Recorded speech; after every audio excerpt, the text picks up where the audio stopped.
दर्शक नमस्कार। गाउँ रमाइलो युट्युब च्यानलमा सम्पूर्णलाई स्वागत छ। दर्शकबिन देख्न सक्नुहुन्छ म आज आफ्ना बारीमा छु। देख्न सक्नुहुन्छ आफ्नो बारीमा अहिले टमाटर मेरो पाकेर रातै भएको छ। देख्न सक्नुहुन्छ है, रातै छन् टमाटरका दानाहरू पनि ठुल्ठुला भएका छन्। देख्न सक्नुहुन्छ लगभग 1 पाउ आधा किलो एउटा झोपामा छ। ल देख्न सक्नुहुन्छ टमाटर पाकेर रातै छ। यति बेला टमाटरको भाउ साह्रै घटेको छ।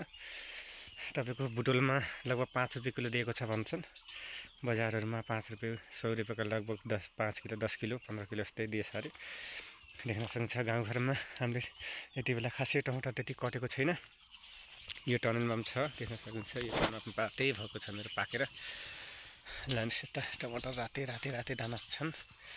ल हेर्न देख्न सक्नुहुन्छ है गाइस, म देखाइरहेको छु हजुरलाई टमाटरहरू रातै अब यस्तो पाकेर रातै छ। हेर्नुहोस् भाउ आएको छैन। 30 रुपियाँ किलो 25 रुपियाँ किलो गएको छ यति बेला।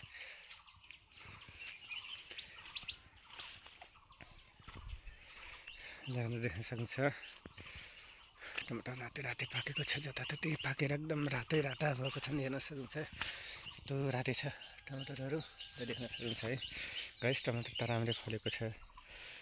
तपाईँको लगभग 7, 8, 9 महिना भयो मैले टमाटर लगाएको। फाइदा हुने भनेको टमाटरमा हो। टमाटर धेरै नै टिक्छ। मोलजोल दबाईहरू हाल्नुपर्छ। एकदम बहुत ख्याल गर्नुपर्छ टमाटरहरूको। देख्न सक्नुहुन्छ यहाँ पनि टमाटर रातै भएको छ। टमाटर ल हेर्नुहोस् दानाहरू त गोपी साना फुलेका छन्। देख्न सक्नुहुन्छ दर्शकबिनलाई देखाएको छु मैले। यस्तो टमाटर पनि यस्तो पाकेका छन् त ठुल्ठुला दाना छन्। टमाटर 2 थरी लगाएको छु मैले।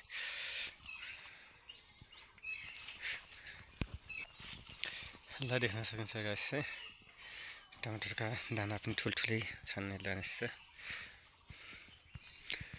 पाकेर यता पनि पाकेर रातै यो टनमा पनि पाकेर रातै भएको छ। गरिब किसानहरूलाई यही हो, जने तना लायो भाउ आउँदैन। गाह्रो छ।